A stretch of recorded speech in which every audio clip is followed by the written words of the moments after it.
ओम नमः शिवाय। श्री सिद्धारूढ़ स्वामी महाराज की जय। श्री ಗುರುನಾಥಾರೂಢ ಸ್ವಾಮಿ ಮಹಾರಾಜ್ ಕಿ ಜಯ.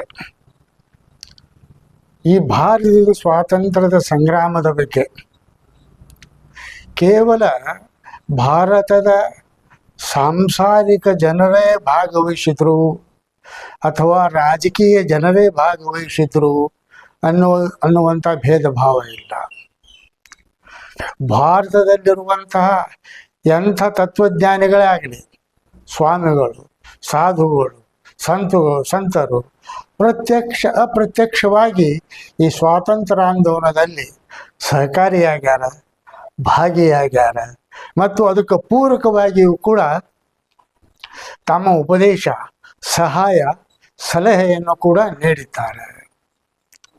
ಇನ್ನು ನಾವು ಕರ್ನಾಟಕದಲ್ಲಿ ಹೇಳಬೇಕಪ್ಪ ಅಂತಂದ್ರೆ ಶ್ರೀ ಸದ್ಗುರು ಸಿದ್ಧಾರೂಢ ಸ್ವಾಮಿಗಳು, ಯಾರು ಹುಬ್ಬಳ್ಳಿಯಲ್ಲಿದ್ದಂತಹ ಶ್ರೀ ಸಿದ್ಧಾರೂಢ ಸ್ವಾಮಿಗಳು ಇದಕ್ಕೆ ಅನ್ಯರಲ್ಲ ಅಂತ ಹೇಳಿ. ಸಿದ್ಧಾರೂಢ ಸ್ವಾಮಿಗಳು ಸರ್ವಸಂಗ ಪರಿತ್ಯಾಗಿಗಳ ಜನರ ಭವದುಃಖವನ್ನು ಹೋಗಲಾಡಿಸಲು ಬಂದಂತಹ ದೇವಮಾನವರೆಂದೇ ಪ್ರಖ್ಯಾತಿಯಾದವರು. ಆದರೆ ಅವರೂ ಕೂಡ ಏನು ಮಾಡಿದರು, ಅವರನ್ನು ಕಾಣಲು ಬಂದಂತಹ ಅನೇಕ ರಾಜಕಾರಣಿಗಳು, ಸ್ವಾತಂತ್ರ್ಯ ಯೋಧರು ಕೂಡ ಸಿದ್ಧಾರೂಢರಲ್ಲಿಗೆ ಬಂದರು ಅನ್ನೋದಕ್ಕೆ ಅನೇಕ ಪುರಾವೆಗಳದಾವ. ಇನ್ನು ಸ್ವಾಮಿಗಳಾದವರು ಕೂಡ ಬರೀ ಶಾಸ್ತ್ರವನ್ನೇ ಹೇಳ್ಕೊಂತ ಕೂಡಿರ್ಬೇಕು ಅಂತ ಇನ್ನೇಮಿಲ್ಲ. ಜನರ ಭವದುಃಖವನ್ನು ಹೋಗಲಾಡಿಸುವ ಅವರ ಆದ್ಯ ಕರ್ತವ್ಯವಾದರೆ ಜೀವನ ಶೈಲಿ ಅಂದ್ರೆ ದಾಸ್ಯತ್ವದಿಂದ ಬಿಡುಗಡೆ ಹೊಂದಿ ಸ್ವತಂತ್ರ ವೃತ್ತಿಯಿಂದ ಬದುಕಬೇಕೆನ್ನುವ ಭಾವನೆ ಮಹಾತ್ಮರದಲ್ಲಿರ್ತದೆ. ಆ ಭಾವನೆ ಸಿದ್ಧಾರೂಢರಲ್ಲಿತ್ತು. ನಾವಿವತ್ತು ಸಿದ್ಧಾರೂಢ ಮಠಕ್ಕೆ ಹೋದ್ರೆ ಓಂ ನಮಃ ಶಿವಾಯ, ಶಿವಾಯ ನಮಃ ಈ ಮಂತ್ರವನ್ನು ಕೇಳ್ತೇವೆ. ಮಠ ಅಂದ್ರೆ ಹೆಂಗಿರಬೇಕು? ಬಾನ, ಧ್ಯಾನ, ಜ್ಞಾನ ಇವು ಮೂರುಗಳ ಸಂಗಮ, ತ್ರಿವಿಧ ಸಂಗಮ ಅಂತ ಹೇಳ್ತೇವೆ ನಾವು. ಅಂದ್ರೆ ತ್ರಿವಿಧ ದಾಸೋಹ ಮಠ ಅಂತ ಹೇಳ್ತಾರೆ. ಅಂದ್ರೆ ಹಸುವಾದವನಿಗೆ, ಪ್ರವಾಸಿಗನಿಗೆ, ಬಂದಂಥವನಿಗೆ ಅನ್ನ ಸಿಗೋದಕ್ಕೆ ಅಲ್ಲಿ ದಾಸೋಹ ನಡೀತಿರಬೇಕು. ಇನ್ನು ಅಲ್ಲಿದ್ದಂತಹ ಜನರಿಗೆ, ತಿಳಿದಂತಹ ತತ್ವವೇತ್ತರಿಗೆ ಅಲ್ಲಿ ಜ್ಞಾನಾರ್ಜನೆ ನಡೀತಿರಬೇಕು. ಇನ್ನು ಸಾಮಾನ್ಯರಿಗೂ ಕೂಡ ಭಕ್ತಿ ಭಾವದಿಂದ ಭಜಿಸಲಿಕ್ಕೆ ನಾಮಸ್ಮರಣೆ ನೀಡಬೇಕು. ಇವು ಸಿದ್ಧಾರೂಢರು ಹುಬ್ಬಳ್ಳಿಗೆ ಎಂದು ಬಂದರೂ ಈ ತ್ರಿವಿಧ ದಾಸೋಹ ಅನೂಚಾನವಾಗಿ ಇಂದಿನವರೆಗೆ ನಡೆಯುತ್ತಾ ಬಂದಿರುವಂತಹದ್ದು ಆಗಿರುತ್ತದೆ. ಇದನ್ನು ನಾವು ಪುನಃ ಒತ್ತಿ ಹೇಳಬೇಕಾಗಿಲ್ಲ. ಹಂಗಾರೆ ಇದಕ್ಕೆ ಏನು ಸಂಬಂಧ? ಇಲ್ಲಿ ಯಾರು ಬಂದರು? ಸ್ವಾತಂತ್ರ್ಯ ಯೋಧರನ್ನವ್ರು ಯಾರು? ಈಗ ಲೋಕಮಾನ್ಯ ಬಾಲಗಂಗಾಧರ ತಿಲಕರು, ವೇದಾಂತಿಗಳವರು. ಅಷ್ಟೇ ಅಲ್ಲ, ಭಾರತ ತತ್ವವನ್ನು ತಿಳಿದುಕೊಂಡು ಪ್ರತಿಯೊಬ್ಬವ ಸ್ವರಾಜ್ಯವೇ ನನ್ನ ಜನ್ಮಸಿದ್ಧ ಹಕ್ಕು ಅಂತೇಳಿ ಸಾರಿದಂಥವರು, ದಾಸ್ಯತ್ವವನ್ನು ಕಡೆಗಣಿಸಿ ಸ್ವ ಇಚ್ಛೆಯಿಂದ ನಾವೇ ಮಾಡಿಕೊಂಡಂತಹ ಈ ರೀತಿ ನೀತಿ ನಿಯಮಗಳಿಂದ ಬಾಳಬೇಕೆಂದು ಬಯಸಿದಂತಹ ಲೋಕಮಾನ್ಯ ತಿಲಕರು. ಅವರು ಈ ದೇಶ ವಿರೋಧಿ ಸಲುವಾಗಿ ಅಥವಾ ದೇಶದ ಬದಲಾವಣೆಯಾಗಿ ಸರ್ಕಾರ ವಿರುದ್ಧವಾಗಿ ಲೇಖನಗಳನ್ನು ಬರೀತಿದ್ರು, ಜನರನ್ನು ಕೂಡಿಸಿಕೊಂಡು ಭಾಷಣಗಳನ್ನು ಮಾಡ್ತಿದ್ರು. ಇದು 1907ನೇ ಇಸ್ವಿಯಲ್ಲಿ ಹೀಗೆ ಭಾಷಣ ಮಾಡುವಂತಹ ಸಂದರ್ಭದೊಳಗೆ ಇವರಿಗೆ ದೇಶದ್ರೋಹದ ಒಂದು ಆಪಾದನೆ ಬಂತು. ಇವರನ್ನು ಬರ್ಮಾ ದೇಶದಲ್ಲಿರುವಂತಹ ಕಾರಾಗೃಹಕ್ಕೆ 6 ವರ್ಷ ಶಿಕ್ಷೆಗೆ ಒಳಪಡಿಸಲಾಯಿತು. ಆದರೆ ಆ ಜೈಲಿನಲ್ಲಿದ್ದಂತಹ ಈ ತಿಲಕರು ಕೂಡ ಅಧ್ಯಾತ್ಮವಾದಿಗಳಾಗಿದ್ದರು. ಅವರು ಏನು ಮಾಡಿದರು, ಗೀತಾ ರಹಸ್ಯ ಅಂತ ಹೇಳಿ ಆ ಬರ್ಮಾದಲ್ಲಿರುವಂತಹ ಜೈಲಿನಲ್ಲಿ ಕುಳಿತು ಆ ತತ್ವಚಿಂತನೆಯ ಒಂದು ಗ್ರಂಥವನ್ನು ರಚನೆ ಮಾಡಿದರು. 2ನೇ ಮಹಾಯುದ್ಧದ ಪ್ರಥಮ ದಿವಸದಲ್ಲಿ ಇವ್ರದ್ದು ಬಿಡುಗಡೆ ಆಯಿತು. ಅವಾಗ ಅವ್ರು ಬಂದ ಮೇಲೆ ಅದನ್ನು ಪ್ರಚುರಪಡಿಸಿದರು ಮತ್ತು ತಮ್ಮ ಕಾಯಕದಂತೆ ಸ್ವಾತಂತ್ರ್ಯ ಚಳುವಳಿಗಾಗಿ ಜನರಲ್ಲಿ ಕೂಡುವುದು, ಅದರ ಬಗ್ಗೆ ತಿಳುವಳಿಕೆ ಹೇಳುವುದು ಅಷ್ಟೇ ಅಲ್ಲ, ತತ್ವಚಿಂತನೆಯನ್ನು ಕೂಡ ಅವರು ಮಾಡ್ತಾ ಇದ್ದರು. ಯಾವಾಗ ಗೀತಾ ರಹಸ್ಯ ಇದಕ್ಕೆ ತಮ್ಮದೇ ಆದಂತಹ ಭಾಷೆ ಟಿಪ್ಪಣಿಯನ್ನು ಬರೆದ್ರು, ಅದು ಕೆಲ ಜನರನ್ನು ಆಕರ್ಷಿಸಿತು. ನಿಜವಾಗಿಯೂ ಅದು ಕರ್ಮಪರವಾಗಿ ಬರೆದಂತಹ ಗ್ರಂಥ. ಈಗ ನಮ್ಮಲ್ಲಿ ಭಾರತೀಯ ಶಾಸ್ತ್ರದಲ್ಲಿ ಪ್ರಸ್ಥಾನತ್ರಯಗಳು ಅಂತದವ. ಅಂದರೆ ಅವು ಯಾವುವು ಅಂತಂದರೆ ಭಗವದ್ಗೀತೆ, ಉಪನಿಷತ್ತು ಹಾಗೂ ಬ್ರಹ್ಮಸೂತ್ರಗಳು ಅಂಥೇಳಿ. ಇವುಗಳು ದ್ವೈತ ಪರವಾಗಿಯೂ ಹೇಳ್ತಾರೆ, ಅದ್ವೈತ ಪರವಾಗಿಯೂ ಕೂಡ ಇದನ್ನು ವ್ಯಾಖ್ಯಾನ ಮಾಡ್ತಿರ್ತಾರೆ. ಯಾರು ಗುರು ಸಾಂಪ್ರದಾಯಕ್ಕೆ ಅನುಗುಣವಾಗಿ ಅವುಗಳನ್ನು ಅಧ್ಯಯನ ಮಾಡಿಕೊಂಡು ತಾವು ತಿಳ್ಕೊಂಡಿದ್ದಾರೋ ಅದರೇ ಉತ್ತರವಾಗಿ ಅದರ ಬೋಧೆ ಮತ್ತು ಪುನಃ ಅದರ ಚಿಂತನೆ ಕೂಡ ನಡೀತಿರ್ತದೆ. ಇಲ್ಲಿ ಹುಬ್ಬಳ್ಳಿಯೊಳಗೆ ಏನಾಗಿತ್ತು ಅಂತಂದ್ರೆ, ಸಿದ್ಧಾರೂಢರು ಕೂಡ ಅದ್ವೈತ ತತ್ವವನ್ನು ಪ್ರಚಾರಪಡಿಸ್ತಿದ್ರು, ಬೋಧಿಸ್ತಿದ್ರು. ಜನರ ದುಃಖ ದುಮ್ಮಾನಗಳನ್ನು ನೋಟ ಮಾತ್ರದಿಂದ, ಮಾತಿನಿಂದ ಸಂತೈಸ್ತಿದ್ರು. ಇನ್ನು ಸಿದ್ಧಾರೂಢ ಮಠವು ಕೂಡ ಶಾಸ್ತ್ರ ಪರಂಪರೆಯಿಂದ ಕೂಡಿದ್ದು. ಇಲ್ಲಿ ಧ್ಯಾನ ನಡೀತಿತ್ತು. ಅಂದರೆ ಧ್ಯಾನ ಅಂತಂದರೆ ಅದು ಓಂ ನಮಃ ಶಿವಾಯ ಎಂಬ ಮಂತ್ರ, ಶಿವಮಂತ್ರ ಇದು. ಇಲ್ಲಿ ಈಗಾದರೂ ಕೂಡ ಅವ್ಯಾಹತವಾಗಿಯೇ ನಡ್ಕೊತ ಬಂದದ. ಅಷ್ಟೇ ಅಲ್ಲ, ಮುಂಜಾನೆ ಮತ್ತು ಸಾಯಂಕಾಲ ಕೂಡ ಅದ್ವೈತ ಚಿಂತನೆ ನಡೀತಾ ಇತ್ತು. ಆ ಸಮಯದೊಳಗೆ ಭಗವದ್ಗೀತೆಯ ಬಗ್ಗೆ ನಡೆದಂತಹ ವಿಚಾರವನ್ನು ಈ ನಮ್ಮಲ್ಲಿ ಈ ಬೆಳಗಾವಿ ಜಿಲ್ಲಾದಲ್ಲಿರುವಂತಹ ಖಾನಾಪುರ್ನಲ್ಲಿರುವ ಒಬ್ಬ ಮರಾಠಿ ಶಿಕ್ಷಕರು ತಮ್ಮ ಬಿಡುವಿನಲ್ಲಿ ಬಂದು ಸಿದ್ಧಾರೂಢ ಶಾಸ್ತ್ರವನ್ನು ಕೇಳ್ತಾ ಇದ್ರು. ಅವರು ಅಧ್ಯಾತ್ಮ ಪ್ರೇಮಿಗಳೇ, ತಿಳಕರ ಗ್ರಂಥವನ್ನು ಅವಲೋಕನ ಮಾಡ್ತಿದ್ರು. ಇಲ್ಲಿ ಸಿದ್ಧಾರೂಢರು ಹೇಳಿದಂತಹ ಶಾಸ್ತ್ರ ಚಿಂತನೆ ಮತ್ತು ಗೀತಾ ರಹಸ್ಯದ ಬೇಕಿದ್ದಂತಹ ಚಿಂತನೆಯನ್ನು ಕೂಡ ಅವರು ಮಾಡ್ತಾ ಇದ್ರು. ಅವ್ರಿಗೆ ವ್ಯತ್ಯಾಸ ಕಾಣಕತ್ತಿದ್ದು. ಅಂದ್ರೆ ಯಾವ್ದ್ರ ಬಗ್ಗೆ ವ್ಯತ್ಯಾಸ ಅಂತಂದ್ರೆ, ತಿಳಕರು ಬರೆದಂತಹ ಗೀತಾ ರಹಸ್ಯದ ಮರ್ಮ ಇವರಿಗೆ ಸ್ವಲ್ಪ ಯಾಕೋ ಗಡಸನ್ಸಕತ್ತಿದ್ದು. ಕರ್ಮಪರವಾಗಿದೆ, ಇದು ಯೋಗ್ಯವೋ ಹೌದೋ ಅಲ್ಲೋ ಅಂಥೇಳಿ ತಮಗೆ ಬಂದ ಸಂದೇಶವನ್ನು ತಿಳಕರಿಗೆ ಪತ್ರೋತ್ತರ ಮಾಡ್ಲಿಕ್ಕೆ ಹತ್ತಿದರು. ಯಾರು? ಆ ಮರಾಠಿ ಶಿಕ್ಷಕರು.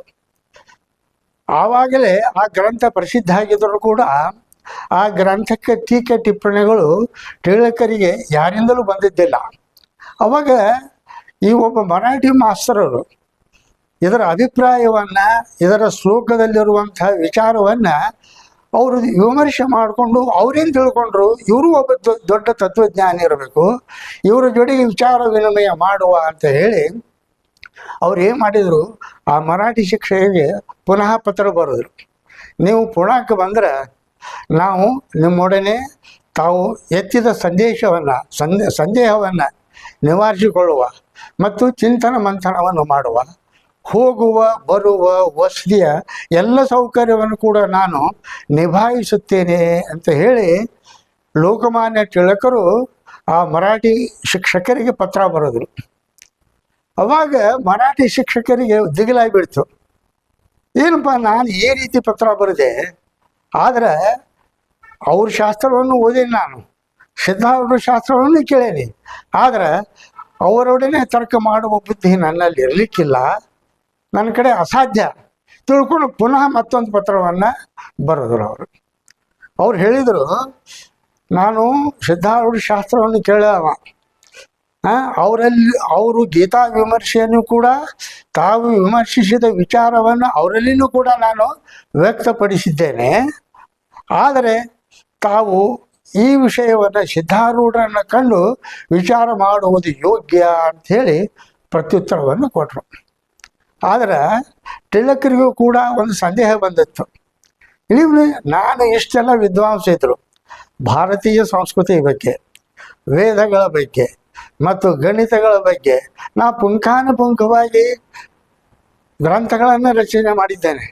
ನನ್ನ ವಿರುದ್ಧ ಅಥವಾ ನನ್ನ ಲೇಖನಿಯ ವಿರುದ್ಧ ಇಲ್ಲಿವರೆಗೆ ಯಾರಿಂದಲೂ ಅಥವಾ ಯಾವ ತತ್ವನಿಷ್ಠರಿಂದಲೂ ಕೂಡ ಆಕ್ಷೇಪಣೆ ಬಂದಿಲ್ಲ. ಆದರೂ ಕೂಡ ಈ ವಿಚಾರವನ್ನು ವಿಚಾರ ಮಾಡಲಿಕ್ಕೆ ಯೋಗ್ಯದ, ನಾನು ಹುಬ್ಬಳ್ಳಿಗೆ ಅವಶ್ಯ ಕಾಣಬೇಕು, ಸಿದ್ಧಾರೂಢರನ್ನು ಕಾಣಬೇಕು, ಅವರ ಉದ್ದೇಶ ಏನಿತ್ತು? ಸ್ವಾತಂತ್ರ್ಯ ಚಳುವಳಿಯಲ್ಲಿ ಧುಮುಕಿದ್ರು ಅವರು. ಸ್ವರಾಜ್ಯವೇ ನನ್ನ ಜನ್ಮ ಸಿದ್ಧ ಹಕ್ಕು ಅಂಥೇಳಿ ಜನರಿಗೆ ಹೇಳ್ತಾ ಇದ್ದರು ಮತ್ತು ದಾಸ್ಯದ ಭಾವವನ್ನು ಖಂಡಿಸ್ತಾ ಇದ್ದರು. ಹೀಗೆ ಅವರು ಟಿಪ್ಪಣಿ ಮಾಡಿಕೊಂಡು ಹುಬ್ಬಳ್ಳಿಗೆ 1918ನೇ ಇಸ್ವಿಯೊಳಗೆ ಹುಬ್ಬಳ್ಳಿಗೆ ಬಂದರು. ನೇರವಾಗಿ ಸಿದ್ಧಾರೂಢ ಮಠಕ್ಕೂ ಬಂದರು. ಇನ್ನು ಸ್ವಾತಂತ್ರ್ಯ ಯೋಧರಿಗೂ ಕೂಡ ಅವರು ಈ ವಿಷಯವನ್ನು ತಿಳಿಸಿದ್ರು. ಅವರು ನಾನು ಸಿದ್ಧಾರೂಢನ ಕಾಣಬೇಕು, ಅವರಲ್ಲಿ ಗೀತಾಶಾಸ್ತ್ರದ ಬಗ್ಗೆ ಅಧ್ಯಯನವನ್ನು ಕೇಳ್ಕೋಬೇಕು ಮತ್ತು ನನಗೆ ಬಂದಂತಹ ಸಂಶಯವನ್ನು ಕೂಡ ನಾನು ನಿವಾರಣೆ ಮಾಡ್ಕೋಬೇಕು ಅಂತೇಳಿ. ಹಿಂಗೆ ಅವರು ಇಲ್ಲಿ ಹುಬ್ಬಳ್ಳಿಗೆ ಬಂದಾಗ ಸಿದ್ಧಾರೂಢರ ದರ್ಶನ ಆಯಿತು. ಒಬ್ಬ ಮಹಾತ್ಮನ ದರ್ಶನ ಆಗಬೇಕಾದ್ರೆ ನೋಟ ಮಾತ್ರದಿಂದ, ಆ ಸ್ಥಳಕ್ಕೆ ಬಂದ ಮಾತ್ರದಿಂದ ಯಾವ ಮನುಷ್ಯನಲ್ಲಿ ಬಂದಂತಹ ಸಂಶಯಗಳೇನದವಲ್ಲ ತನ್ನಿಂದ ತಾನ ನಿವಾರಣೆ ಆಗ್ತದೆ ಅನ್ನೋದು ಶಾಸ್ತ್ರ ನೇಮ ಆಯಿತು. ಯಾಕಂತಂದ್ರೆ ಆ ಮಹಾತ್ಮನ ಆ ಸ್ಥಳದಲ್ಲಿ ಇರುವಿಕೆಯಿಂದ, ಆ ಮಹಾತ್ಮನ ತಪೋಬಲದಿಂದ ಅದು ಗೊತ್ತಾಗ್ತದೆ ಅಂಥೇಳಿ. ಆದರೂ ಗುರುಗಳ ಜನ ಕಂಡ್ರವರು ಆಪ್ತಾಲೋಚನೆಯೂ ಕೂಡ ನಡೆಯಿತು. ಕೆಲವರು ಅಂತಾರ ಆಪ್ತಾಲೋಚನೆ ಎಲ್ಲಿ ನಡೆಯಿತು? 1918ನೇ ಇಸ್ವಿಯೊಳಗೆ ಬಹುಪಾಲು ಸಿದ್ಧಾರೂಢ ಮಠ ತಯಾರಾಗಿತ್ತು. ಕೈಲಾಸ ಮಂಟಪ ಒಂದೇ ರಚನೆ ಆಗಿದ್ದಿಲ್ಲ. ಅದು 1924ರಿಂದ 26ನೇ ಇಸ್ವಿಯೊಳಗೆ ಮುಗಿದೋಯ್ತದು, 2 ವರ್ಷದಲ್ಲಿ. ಅದಕ್ಕೂ ಪೂರ್ವದಲ್ಲಿ ಅಡಿಗೆ ಮನೆ ಅನ್ನೋದಂತೇನದಲ್ಲ, ಪಾಠಶಾಲೆ, ಉಪದೇಶ ಸ್ಥಳ ಹಾಗೂ ಸಿದ್ಧಾರೂಢರ ಸಮಾಧಿ ಸ್ಥಳ ಇವೆಲ್ಲವೂ ರಚನೆ ಆಗಿದ್ವು. ಈಗೇನಿರುವ ಸಿದ್ಧಾರೂಢರ ಸಮಾಧಿ ಸ್ಥಳ, ಸಮಾಧಿ ಮಂದಿರ ಅದಲ್ಲ, ಆ ಸಮಾಧಿ ಮಂದಿರದ ಕೆಳಭಾಗದಲ್ಲಿ ಒಂದು ಗವಿ ಅಂತದೆ. ಅದಕ್ಕೆ ನಾವು ಪೂಜಾ ಕೋಲಿ ಅಂತ ಹೇಳ್ತೇವೆ. ನಾವು ಸಿದ್ಧಾರೂಢರ ಸಮಾಧಿಯನ್ನು ಅಲ್ಲೇ ಮಾಡಬೇಕು ಅಂತ ಹೇಳಿ ಆ ಉದ್ದೇಶದಿಂದ ಅದನ್ನು ರಚನೆ ಮಾಡಿದ್ರು. ಅದು ಕಾಲಾಂತರದಲ್ಲಿ ಜನರು ಕೂಡ ಏನು ಮಾಡಿ ವಿಚಾರ ಮಾಡಿದರು, ಇಲ್ಲ ಸಮಾಧಿ ದರ್ಶನ ಮಾಡ್ಕೊಂಡು ಬರೋಕ್ಕೆ ಹೋಗೋಕ್ಕೆ ಜನರಿಗೆ ತೊಂದರೆ ಆಕೈತೆ ಅಂಥೇಳಿ ಸಿದ್ಧಾರೂಢರ ಸಮಾಧಿಯನ್ನು ಮೇಲ್ಭಾಗದಲ್ಲಿ ಮಾಡಿದರು. ಇರಲಿ, ಸಿದ್ಧಾರೂಢರು ಮತ್ತು ಲೋಕಮಾನ್ಯ ತಿಲಕರು ಏಕಾಂತವಾಗಿ ಎಲ್ಲಿ ಬಂದರು? ಆ ಸಮಾಧಿ ಕೆಳಭಾಗದಲ್ಲಿ ಕುಳಿತರು ಅಂತ. ಶಿಷ್ಯ ಜನರು ಏನು ಮಾಡಿದರು? ಇವರು ತತ್ವನಿಷ್ಠರ ತಿಲಕರು, ರಾಜಕೀಯ ಮುತ್ಸದ್ದಿಗಳು, ಮತ್ತು ಸಿದ್ಧಾರೂಢರು ಕೂಡ ಗುರುಗಳೇ. ಅದಕ್ಕೆ ಇಬ್ಬರನ್ನು ಕೂಡ ಆ ಸಮಾಧಿಯ ಕೆಳಭಾಗದಲ್ಲಿ ಎಲ್ಲೇ ಆ ಪೂಜಾ ಕೂಲಿಯಲ್ಲಿ ಸಮಾನಾಂತರದಲ್ಲಿ ಕುಳ್ಳಿರಿಸಿದರು. ಮೇಲ್ಭಾಗದಲ್ಲಿ ಜನ ಏನು ಮಾಡಿದರು? ತೊಂದರೆ ಆಗಬಾರ್ದು ಅಂತೇಳಿ ಯಾರನ್ನು ಕೂಡ ಅಲ್ಲಿ ಪ್ರವೇಶಕ್ಕೆ ಅವಕಾಶ ಮಾಡಲಿಲ್ಲ. ಇನ್ನು ಯಥೋಚಿತವಾಗಿ ಸಂವಾದ ಅಂತ ನಾವು ಅಂತೇವೆ. ಆದರೆ ಇಲ್ಲಿ ಬಂದ ಸಂಶಯವನ್ನು ನಿವಾರಣೆ ಮಾಡುವಂಥವ್ರು ಯಾರು? ಸದ್ಗುರು. ಸಂಶಯವನ್ನು ಪಡುವಂಥವ್ರು ಯಾರು? ಶಿಷ್ಯ. ಆದರೆ ಇಲ್ಲಿ ತಿಲಕರು ಶಿಷ್ಯರಲ್ಲ, ಜಿಜ್ಞಾಸು ಅಂತ ನಮ್ಮ ವಿಚಾರದಲ್ಲಿ ಜಿಜ್ಞಾಸು ಅಂತ ಅರ್ಥ. ಆದರೆ ಅವರು ತಮ್ಮಲ್ಲಿರುವಂತಹ ಸಂದೇಶವನ್ನು ವ್ಯಕ್ತಪಡಿಸಿದರು. ಏನು ವ್ಯಕ್ತಪಡಿಸಿದರು? ಇದು ಕರ್ಮಪರವಾಗಿದೆ ಅಂತ ಹೇಳ್ತಾರಲ್ಲ, ಇದು ಯೋಗ್ಯವೇ? ಸಿದ್ಧಾರೂಢರು ಅಂದ್ರೆ ಅವರು ಇದು ಈಗಿನ ಕಾಲಕ್ಕೆ ಯೋಗ್ಯ ಇದು, ಆದರೆ ಕರ್ಮ ಬಿಡಲಿಕ್ಕೆ ಬರೋದಿಲ್ಲ. ಇದು ಮೊದಲನೆಯ ಸೋಪಾನ. ಕರ್ಮ, ಭಕ್ತಿ, ಜ್ಞಾನ ಇವು 3 ಕಾರಣಗಳು ಮುಕ್ತಿಗೆ. ಇವು ಸೋಪಾನಗಳಿವು. ಜ್ಞಾನದಿಂದಲೇ ಮುಕ್ತಿ ಅಂತೇಳಿ ಅದ್ವೈತಗಳು ನಾವೆಲ್ಲ ಹೇಳ್ತಿರ್ತೇವೆ. ಆದರೆ ಜ್ಞಾನಕಾಂಡವೇ ಶ್ರೇಷ್ಠ. ಆದರೆ ಇದನ್ನು ಉಚ್ಚಧಿಕಾರಿ ಹೇಳಬೇಕಾಗ್ತದೆ. ಯಾವುದನ್ನು? ಜ್ಞಾನ ಮಾರ್ಗವನ್ನು. ಇನ್ನು ಎಲ್ಲರಿಗೂ ಕೂಡ ಕರ್ಮವೇ ಶ್ರೇಷ್ಠ ಅಂತಂತಂದ್ರೆ ಅದರಲ್ಲಿ ಅವ ತತ್ಪರನಾಗಬೇಕು. ತತ್ಪರನ ಆದಾಗ ಅವಾಗೇನಾಕೈತಿ? ಅದರಲ್ಲಿರುವಂಥ ದೋಷವನ್ನು ಕಾಣ್ತಾನವ. ತನ್ನಲ್ಲಿರುವಂಥ ಮಲವಿಕ್ಷೇಪ ದೋಷವನ್ನು ಕಳಿತು ಆವರಣ ಸಹಿತನಾಗಿ ಜ್ಞಾನಕ್ಕೆ ಅಧಿಕಾರಿ ಆಗ್ತಾನವ. ಅವಾಗ ಸ್ವಾತ್ಮಾನುಭಾವ ಗೊತ್ತಾಗ್ತದೆ.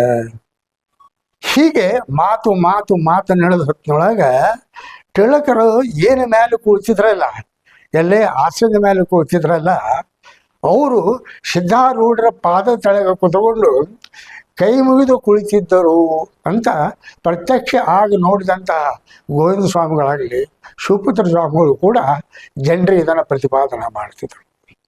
ಇದು ಹೇಳುವ ಲಕ್ಷಾರ್ಥ ಇಷ್ಟೇ, ಯಾವ ಗುರುವಿನಿಂದ ನಾವು ನೋಡ್ತೇವೆ ಅದನ್ನು ನೋಡಿಕೊಂಡು ಈ ನಮ್ಮಲ್ಲಿ ಈ ನಾರಾಯಣ ಗಳಿಗೆ ಅನ್ನೋರು ಇದೇ ವಿಷಯವನ್ನು, ಅಂದರೆ ತಿಳಕರು ಸಿದ್ಧಾರೂಢ ಮಠಕ್ಕೆ ಬಂದ ವಿಷಯವನ್ನು ಅವರು ಆಗಸ್ಟ್ 1ನೇ ತಾರೀಕಿಗೆ ದೇಹ ಬಿಟ್ಟಾರ. ಅವರು ಯಾರು? ಲೋಕಮಾನ್ಯ ತಿಳಕರು, 1920ನೇ ಇಸ್ವಿ.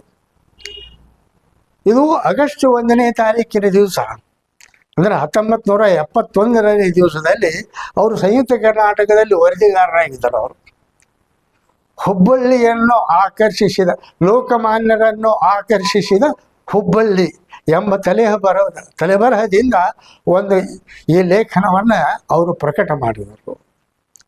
ಇನ್ನು ಇವರು ಬಂದಂತಹ ಉದಾಹರಣೆ ಏನು ಬರೀ ಲೇಖನದಲ್ಲಿ ಇದೆ ಅಂತಂತಂದ್ರೆ, ಬಸವಂತಾಚಾರ್ಯರು ಕೂಡ ಸಿದ್ಧಾರೂಢ ಸ್ವಾಮಿ ಕಲ್ಪದ್ರುಮ ಅಂತದ. ಆ ಕಲ್ಪದ್ರುಮ ಚರಿತ್ರೆಯ 34ನೇ ಅಧ್ಯಾಯದಲ್ಲಿಯೂ ಕೂಡ ಸಿದ್ಧಾರೂಢರಿಗೆ ಮತ್ತು ತಿಳಕರಿಗೆ ಆದಂತಹ ಸಂವಾದವನ್ನು ಕೂಡ ಭಾಮಿನಿ ಷಟ್ಪದಿಯಲ್ಲಿ ಅವರು ಒಕ್ಕಣಿಸಿರ್ತಾರೆ. ಅದನ್ನು ಕೂಡ ನಾವು ನೋಡ್ಬೋದು. ಇಲ್ಲಿ ನಾವು ನೋಡಬೇಕಾದಂತಹ ಆ ವಿಷಯ ಇಷ್ಟ ಅಂತಂದ್ರೆ, ತಿಳಕರು ಜ್ಞಾನಿಗಳಾದ್ರೂ ಕೂಡ ಅಲ್ಲಿ ಒಂದು ಮಾತು ಉದ್ಗಾರ ತೆಗಿತಾರೆ ಅವರು. ಏನಂತಂದ್ರೆ, ನಾನು ಎಂದೂ ಕಾಣದ್ದನ್ನು ಕಂಡೆನು, ಕೇಳದ್ದನ್ನು ಕೇಳಿದೆನು, ನೋಡದ್ದನ್ನು ನೋಡಿದನು. ಈ ಮಾತು ಕೇನೋಪನಿಷತ್ತಿನಲ್ಲಿಯೂ ಕೂಡ ಬರ್ತದೆ, ಪ್ರಥಮ ಕಾಂಡದಲ್ಲಿ. ಯತ್ ಚಕ್ಷುಷಾನ ಪಶ್ಯಂತಿ ಏನ ಚಕ್ಷುಂಷಿ ಪಶ್ಯತೆ ತದೇವ ಬ್ರಹ್ಮ ತ್ವಂ ವಿದ್ಧಿ ನೇದಂ ಎದೆದ ಉಪಾಸತೆ. ಹಂಗೆ ಯಾವಾಗ ಸಿದ್ಧಾರೂಢರಿಂದ ಲೋಕಮಾನ್ಯ ತಿಳಕರಿಗೆ ಬೋಧೆ ಉಂಟಾಯಿತು, ಅವರಲ್ಲಿ ಇದ್ದಂತಹ ಈ ಕರ್ಮಪರವೇ ಇರುವಂತಹ ಈ ಭಗವದ್ಗೀತೆಯ ತತ್ವಾರ್ಥವನ್ನು ಅವರು ಜ್ಞಾನಪರ ಇದು ತಮ್ಮ ಸಲಹೆಯನ್ನು ನಾನು ಒಪ್ಪುತ್ತೇನೆ ಅಂತ ಹೇಳಿ ಒಪ್ಪಿಕೊಂಡು ಮುಂದಿನ ಮುದ್ರಣದಲ್ಲಿ ಇದರ ಬದಲಾವಣೆ ಮಾಡ್ತೇನೆ ಅಂತ ಹೇಳಿ ಅವರು ಸಿದ್ಧಾರೂಢರಿಗೆ ಆಶ್ವಾಸನೆ ಕೊಟ್ಟರು ಅಂತ ಹೇಳಿ ನಾನು ಹಿಂದಿನ ಹಿರಿಯರಿಂದ ತಿಳಿದುಕೊಂಡು ಬಂದಿದ್ದೇನೆ. ಆಗ ಯಾವಾಗ ಸಿದ್ಧಾರೂಢರಿಂದ ಅವರಿಗೆ ಪ್ರೇರಣೆ ಆಯಿತು, ಬೋಧೆ ಆಯಿತು, ಸಿದ್ಧಾರೂಢರ ದರ್ಶನವಾಯಿತು, ಅವಾಗೆ ಸರ್ವಜ್ಞಾನವಾಯಿತು ಅಂತ ಹೇಳಿ ಅದಕ್ಕೆ ಅವರು ಈ ಮಾತು ಉದ್ಧಾರ ಮಾಡಿದರು. ಏನು, ನನಗೆ ಗುರುವಿನ ದರ್ಶನ ಆದ ಮೇಲೆ ಯಾವುದನ್ನು ನಾನು ಕೇಳಿದ್ದಿಲ್ಲ ಅದನ್ನು ನಾನು ಕೇಳಿದೆ, ಯಾವುದನ್ನು ನಾನು ನೋಡಿದ್ದಿಲ್ಲ ಅದನ್ನು ನಾನು ನೋಡಿದೆ. ಅಂದರೆ ಬ್ರಹ್ಮ ಭಾವವು ಅವರಿಗೆ ಅರಿವಾಯಿತು ಅಂತ. ನಂತರ ಅವರು ಮೇಲೆ ಬಂದು ಗುರುಗಳಲ್ಲಿ ಸಂವಾದವನ್ನು ಮಾಡಿದರು. ಇನ್ನು ಅವರು ರಾಜಕೀಯ ಮುತ್ಸದ್ದಿಗಳಾಗಿ ಬಂದಿದ್ದರು. ಇನ್ನು ಪಾಂಜರಪೋಳು ಅಂತ ಹೇಳಿ ಇಲ್ಲಿ ಕಾರವಾರ ರೋಡ್ನಲ್ಲಿ ಒಂದು ಈ ಅಂಗವಿಕಲ ಪ್ರಾಣಿಗಳು, ಅಂದರೆ ಯಾರು, ದನಗಳು ಅಂತ ನಾವು ಅಂತಿರ್ತೇವೆ, ಎತ್ತು ಆಗಲಿ ಆಕಳುಗಳಾಗಲಿ ಈ ಪಶುಗಳನ್ನು ರಕ್ಷಣೆ ಮಾಡುವಂಥ ಒಂದು ಸಂಸ್ಥೆ ಇತ್ತು. ಅದು 1903ರಲ್ಲಿ ಹಿರ್ಜಿಬಾಯಿ ಬೆಳಗಾವಾಲ ಅಂತ ಹೇಳಿ ಅವರು ಆ ಸಂಸ್ಥೆಯನ್ನು ಕಟ್ಟಿದರು. ಅದು ವಿಶಾಲವಾಗಿ ಇತ್ತು. ಅದು ಹುಬ್ಬಳ್ಳಿಯ ಬಿಟ್ಟಿತ್ತು ಆ ಭಾಗ. ಇನ್ನು ಇವರು ರಾಜಕೀಯ ಭಾಷಣವನ್ನು ಮಾಡ್ತಾರೆ ಅಂತಂದ ಮೇಲೆ ಆಗಿನ ಬ್ರಿಟಿಷ್ ಸರ್ಕಾರದವರು ಹುಬ್ಬಳ್ಳಿಯಲ್ಲಿ ಇವರು ಯಾವ ರಾಜಕೀಯ ಭಾಷಣವನ್ನು ಮಾಡಬಾರ್ದು ಅಂತ ಹೇಳಿ ತಾಕೀತು ಮಾಡಿದರು. ಅದೇ ರೀತಿ ಪೊಲೀಸ್ ಬಂದೋಬಸ್ತನ್ನು ಮಾಡಿದರು. ಇಲ್ಲಿ ಯಾವುದು ಪಾಂಜರಪೋಳು ಸಂಸ್ಥೆ ಅನ್ನೋದು ಏನೈತಿಲ್ಲ, ಹುಬ್ಬಳ್ಳಿ ಶಹರ ಭಾಗದಾಗ ಇದ್ದಿದ್ದಿಲ್ಲ, ಅದು ಶಹರ ಬಿಟ್ಟಿತ್ತು. ಅದಕ್ಕೆ ತಿಳಕರು ಏನು ಮಾಡಿದರು, ಆ ಪಾಂಜರಪೋಳು ಭಾಗದಲ್ಲಿ ಈ ಸ್ವಾತಂತ್ರ್ಯ ಯೋಧರನ್ನು ಕರೆಸಿಕೊಂಡು ಸ್ವರಾಜ್ಯವನ್ನು ಕುರಿತು ಸಿದ್ಧಾರೂಢರ ಅಧ್ಯಕ್ಷತೆಯಲ್ಲಿಯೇ ಅಲ್ಲಿ ಪ್ರವಚನವನ್ನು ನೀಡಿದರು. ಇದರ ಬಗ್ಗೆ ಸಾಕಷ್ಟು ಪುರಾವೆಯನ್ನು ಅದ. ಇನ್ನು ಯಾರು ನಾರಾಯಣ ಘಳಿಗೆಯವರು ಕೂಡ ಸಂಯುಕ್ತ ಕರ್ನಾಟಕದಲ್ಲಿ 1971ರಲ್ಲಿ ಈ ಇಬ್ಬರು ಮಹಾತ್ಮರು ಕುಳಿತು ಕೊಂದಂತಹ ಫೋಟೋವನ್ನು ಕೂಡ ಮುದ್ರಿಸಿದ ಫೋಟೋವನ್ನು ಕೂಡ ಪರಿಚಯವನ್ನು ಮಾಡಿದ್ದಾರೆ. ಅದೇ ರೀತಿ ಇನ್ನೊಬ್ಬ ಧುರೀಣರು ಯಾರು, ಮೋಹನದಾಸ್ ಕರ್ಮಚಂದ ಗಾಂಧಿ ಅಂತ ಹೇಳ್ತಾರೆ. ನಾವೇನು ಹೇಳ್ತೇವೆ ರಾಷ್ಟ್ರಪಿತ ಗಾಂಧಿ ಅಂತ ಹೇಳಿ. ಅವರು ಕೂಡ ಹುಬ್ಬಳ್ಳಿಗೆ ಬಂದವರು. ಉಲ್ಲೇಖನೂ ಹೇಳ್ತಾರೆ, ನಮ್ಮಲ್ಲಿ ಸ್ವಾತಂತ್ರ್ಯ ಯೋಧರು ಇವರು ಬಂದದ್ದು 1920ರಲ್ಲಿ ಬಂದರು ಅಂತ ಹೇಳ್ತಾರೆ, ಕೆಲವರು 24ರಲ್ಲಿ ಬಂದು ಅಂತಲೂ ಹೇಳ್ತಾರೆ. ಆದರೆ ಇದರಲ್ಲಿ ಒಂದು ವ್ಯತ್ಯಾಸ ನಮಗೆ ಕಾಣಬೇಕಂತಂದ್ರೆ ಸಿದ್ಧಾರೂಢರನ್ನು ಸಂದರ್ಶಿಸಿದ್ರು ಅಂತ ಹೇಳ್ತಾರೆ. ಆದರೆ ಆಗಿನ ಕಾಲದಲ್ಲಿ ಅಂಥ ಧುರೀಣರು ಬಂದರೆ ಸಿದ್ಧಾರೂಢರ ಜೊತೆಗೆ ಸಭೆ ನಡೆಸಿದಂತಹ ಸಂದರ್ಭದ ಒಂದು ಚಿತ್ರವನ್ನು ಕೂಡ ಇವತ್ತಿಗೆ ನಾವು ಕಾಣದಾಗಿದ್ದೇವೆ. ದಯವಿಟ್ಟು ಈ ಸ್ವಾತಂತ್ರ್ಯ ಯೋಧರೇ ಆಗಲಿ, ಹುಬ್ಬಳ್ಳಿ ನಾಗರಿಕರೇ ಆಗಲಿ, ಯಾರು ಗಾಂಧೀಜಿಯವರು ಹುಬ್ಬಳ್ಳಿಗೆ ಬಂದು ಸಿದ್ಧಾರೂಢರ ಜೊತೆಗೆ, ಅಂದರೆ ಈಗಿನ ಈ ಸಂಯುಕ್ತ ಕರ್ನಾಟಕ ಬಿಲ್ಡಿಂಗ್ನಲ್ಲಿ ಸಭೆ ನಡೀತು ಅಂತ ಹೇಳಿ ಪುರಾವೆಯನ್ನು ಕೊಡ್ತಾರೋ, ಅವರು ಕೂಡ ಈ ಸಿದ್ಧಾರೂಢರು ಅಲ್ಲಿ ಸಭೆಯ ಅಧ್ಯಕ್ಷತೆ ವಹಿಸಿದ ಬಗ್ಗೆ ಇರುವಂತಹ ಒಂದು ಫೋಟೋವನ್ನು ಜನರಿಗೆ ತಿಳಿಸಿದರೆ ಕೂಡ ಇದು ಒಂದು ಉತ್ತಮ ಉದಾಹರಣೆಯಾಗ್ತದೆ ಅಂತ ಹೇಳಿ ನನ್ನ ಅಭಿಪ್ರಾಯ. ಆದ್ದರಿಂದ ಈ ಸಿದ್ಧಾರೂಢರು ಕೂಡ ಕೇವಲ ಜನರನ್ನು ಅದ್ವೈತದಿಂದ ಮುಕ್ತಿ ಮಾರ್ಗಕ್ಕೆ ಒಯ್ದರು ಅಂತ ಅನ್ನೋದ್ರ ಜೊತೆಗೆ ಈ ಸಾಂಸಾರಿಕ ಜೀವನದಲ್ಲಿರುವಂತಹ ಬಹಳಷ್ಟು ಜನರನ್ನು ಕೂಡ ದಾಸ್ಯ ಭಾವದಿಂದ ಇರುವಂಥ ಈ ವೃತ್ತಿಯಿಂದ ಬಿಡಿಸಿ ಸನ್ಮಾರ್ಗಕ್ಕೆ ತರಿಸಿ ಸ್ವಾತಂತ್ರ್ಯ ಚಳವಳಿಯಲ್ಲಿ ಭಾಗಿಗಳಾಗಿ ಪ್ರೋತ್ಸಾಹವನ್ನು ಕೊಟ್ಟರು ಅನ್ನಲಿಕ್ಕೆ ಇದು ಲೋಕಮಾನ್ಯ ತಿಲಕರು ಹಾಗೂ ಗಾಂಧೀಜಿಯವರು ಹುಬ್ಬಳ್ಳಿಗೆ ಬಂದ ಒಂದು ಸನ್ನಿವೇಶವೇ ಸಾಕ್ಷಿ ಅಂತ ಹೇಳಿ ಈ ಸ್ವಾತಂತ್ರ್ಯ ಸಂದರ್ಭದಲ್ಲಿ ಉಭಯ ಧುರೀಣರು ಹುಬ್ಬಳ್ಳಿಗೆ ಬಂದ ಪ್ರಸಂಗವನ್ನು ನಾನು ಹಂಚಿಕೊಳ್ಳುತ್ತೇನೆ. ಹೀಗೆ ಸ್ವಾತಂತ್ರ್ಯಕ್ಕಾಗಿ ರಾಜಕಾರಣಿಗಳು, ಭಾರತೀಯ ಜನರು, ಸಾಧುಗಳು, ಮಹಾತ್ಮರು ಸಲಹೆ ಸೂಚನೆ ವಹಿಸಿದ್ರೂ ಕೂಡ ಇಂದು ಸ್ವಾತಂತ್ರ್ಯ ಸಿಗುವ ಸಮಯದಲ್ಲಿ ಸಿದ್ಧಾರೂಢರು ಇರಲಿಲ್ಲ, ಲೋಕಮಾನ್ಯ ತಿಲಕರು ಇರಲಿಲ್ಲ. ಆದರೆ ಸಿದ್ಧಾರೂಢ ಮಠದಲ್ಲಿ ಸ್ವಾತಂತ್ರ್ಯ ಸಿಕ್ಕ ನಂತರ, ಅಂದರೆ 1947 ಆಗಸ್ಟ್ 1 ಸ್ವಾತಂತ್ರ್ಯವು ಭಾರತ ದೇಶಕ್ಕೆ ದೊರೆತ ನಂತರ ಇಂದಿನವರೆಗೆ ಮಠದಲ್ಲಿ ಕೈಲಾಸ ಮಂಟಪದ ಮುಂದೆ ಧ್ವಜಾರೋಹಣೆ ನಡೆಯುತ್ತಾ ಬಂದಿರುತ್ತದೆ. ಇದಕ್ಕೆ ಮಠದ ಸಿಬ್ಬಂದಿ, ಮಠದ ವಿದ್ಯಾರ್ಥಿಗಳು, ಮಠದ ಪದಾಧಿಕಾರಿಗಳು ಕೂಡ ಭಾಗಿಯಾಗಿರ್ತಾರೆ.